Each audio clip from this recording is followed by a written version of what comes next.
Very good morning, students. Myself, L.K. Tripathi from LPM Public School. Dear children, today we have a new video of the new chapter, that is markets. This is from your civics portion, chapter 8. Today we shall study about the market. First of all, it is essential for us to know about the market. What is market? So, better for us to start this topic. A market is a place or any other kind of arrangement where buyers and sellers exchange goods and services. And this is such a place where people go to buy the things, also to sell the things. And in different form, we can say people exchange the goods and services. Means this is such a thing which fulfill the requirement of both the buyers and sellers. Markets can be physical, that is, where buyers and sellers interact while buying and selling things, or even virtual, where buyers and sellers interact through the internet. So, this is the place where people, means buyers and sellers, go there, sit together and interact to each other. That is related to buy and selling the goods. Sometimes it is virtual, where buyers and sellers interact through internet. Without physical meeting, they interact to each other through internet and other type of electronic media. How did markets come into being? Markets कैसे जो है हमारे practice में आया? Long ago people were hunter gatherers and led a nomadic life. As they learn farming and begin to lead a settled life, they soon realized that it was impossible to satisfy all their demands themselves. So, a system of exchange of goods started. It is the story of the ancient time when people was hunter-gatherers and they had no any settled life. They were nomadic and lawn farming also began to lead a settled life. After lawn farming, they did not wander, they did not go elsewhere in search of the food. They started a settled life.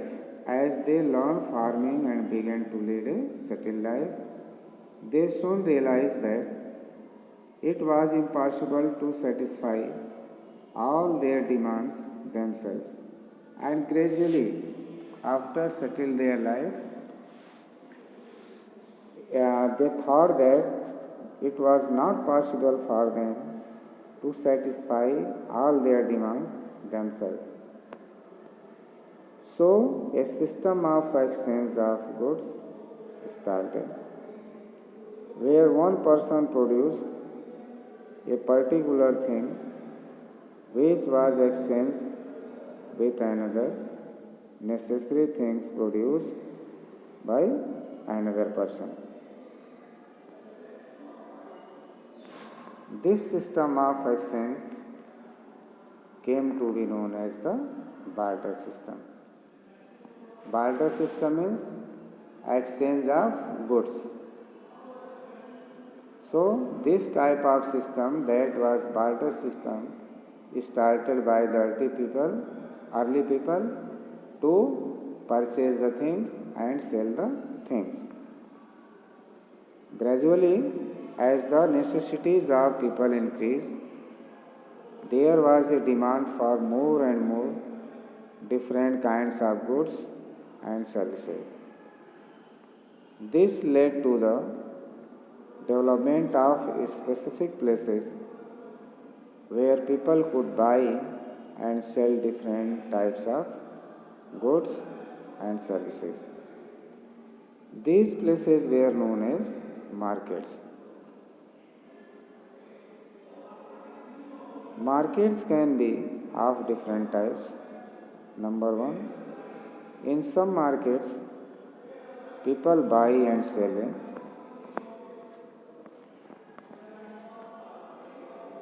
particular type of goods in bulk. Such markets are called wholesale markets. In wholesale markets, people buy the goods in bulky way, means in huge way, and that is based on particular type of goods. That is called wholesale markets. Next, in some markets, different shopkeepers sell different kinds of goods and services. Such markets are called retail markets. This is another type of market, that is retail market, where people go to buy the things for their daily use, and such types of markets is known retail market. Retail markets are usually situated in neighborhoods, and majority of buying and selling of the common people take place in the retail market. Next, that is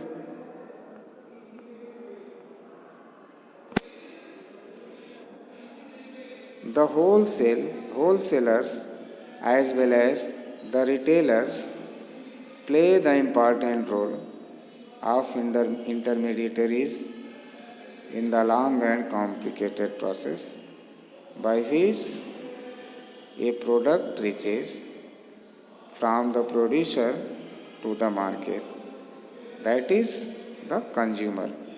So we can say there is deep linkage between wholesalers and retailers.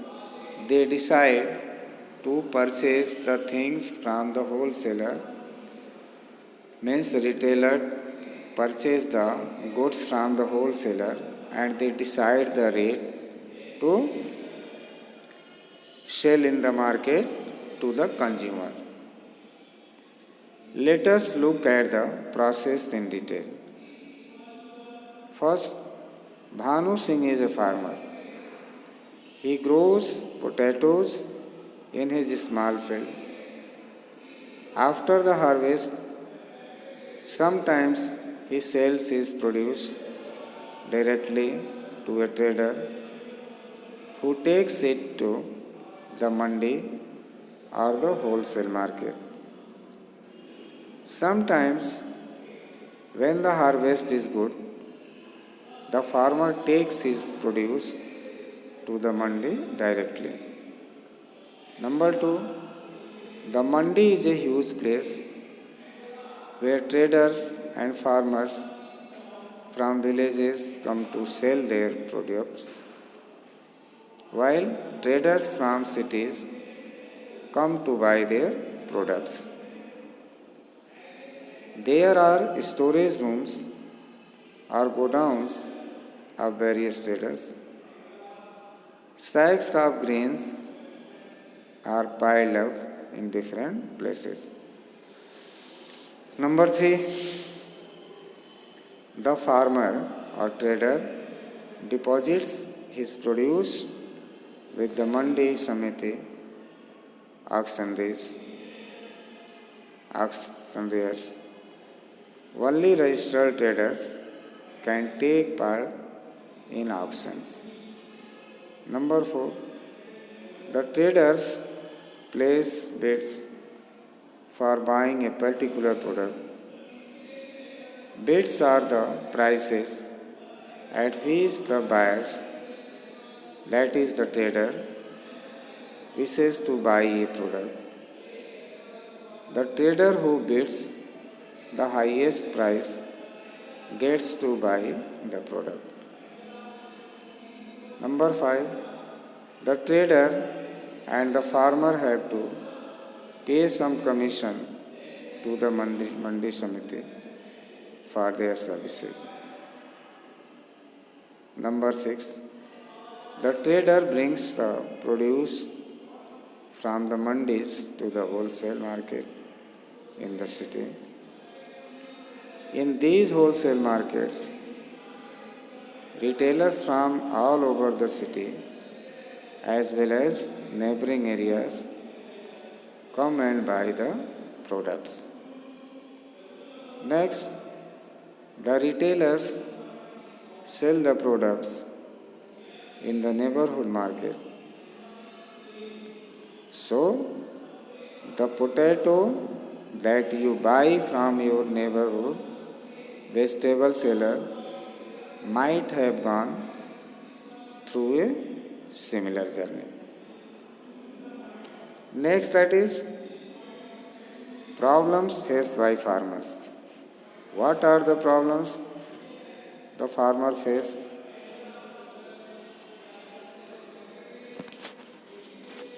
In a country like India, where majority of the people are involved in agriculture, farmers have a very important role to play. But a farmer's life is often plagued by many difficulties. First, what are the difficulties?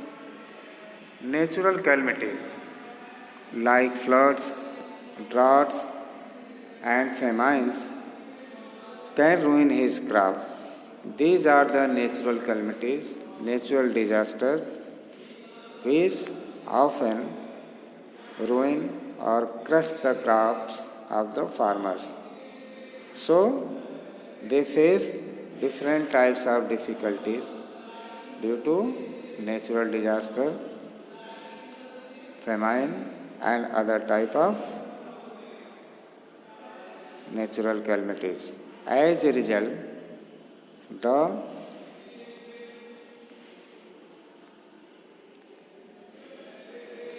farmer is left with no harvest to sell. As there is no profit, he has no means to repay the loan he had taken at the beginning of the season to buy his seeds, etc. As a result, farmer always fall in crisis.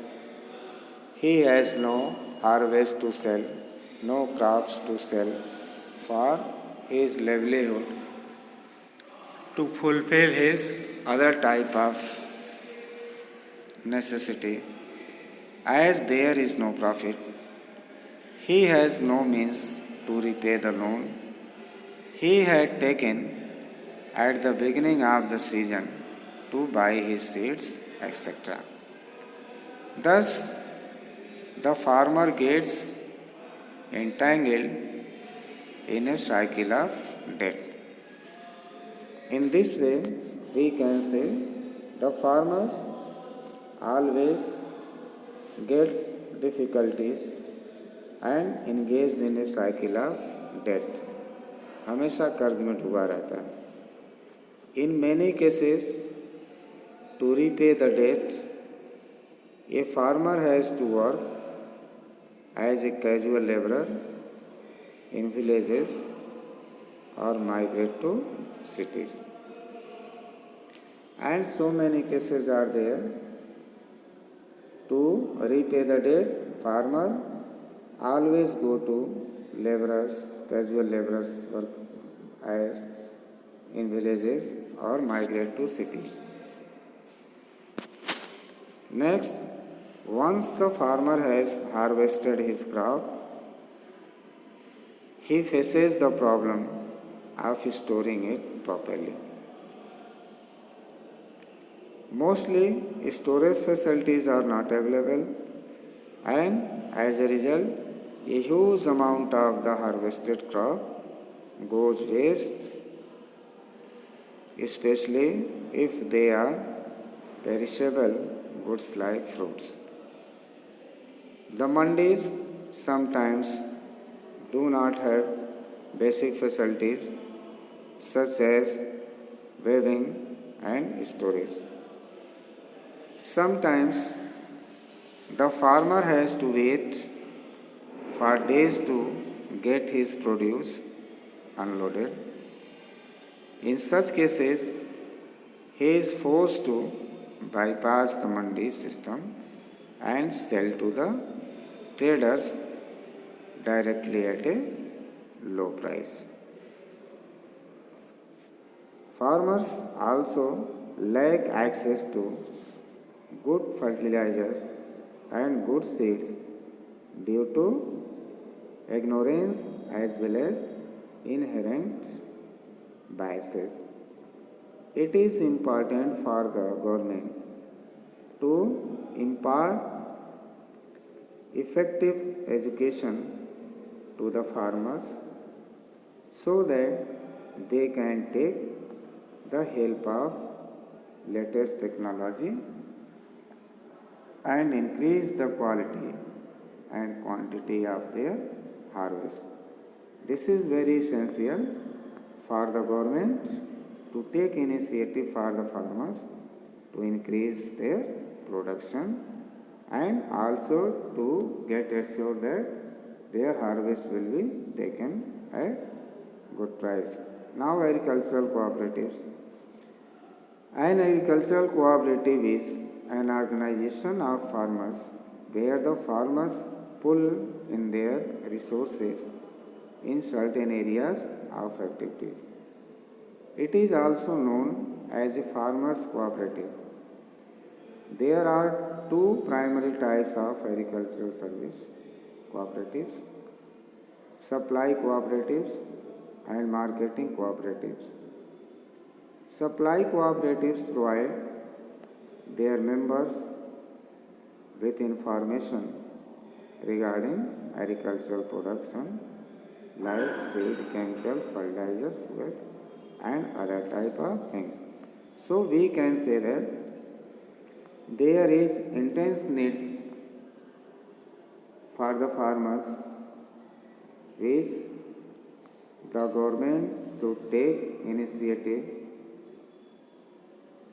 to assure the farmers' interest, farmers' future, and they should be provided good quality fertilizer, seeds, also the harvest or crops which is produced by the farmers should be taken by the government at good price so that the condition of farmer could increase, could maintain, they could fulfill their desire, their requirements in proper way. Because the farmers are the backbone of the Indian economy, and you know very well India is the agriculture based country, so the interest of farmer should be maintained. Thank you.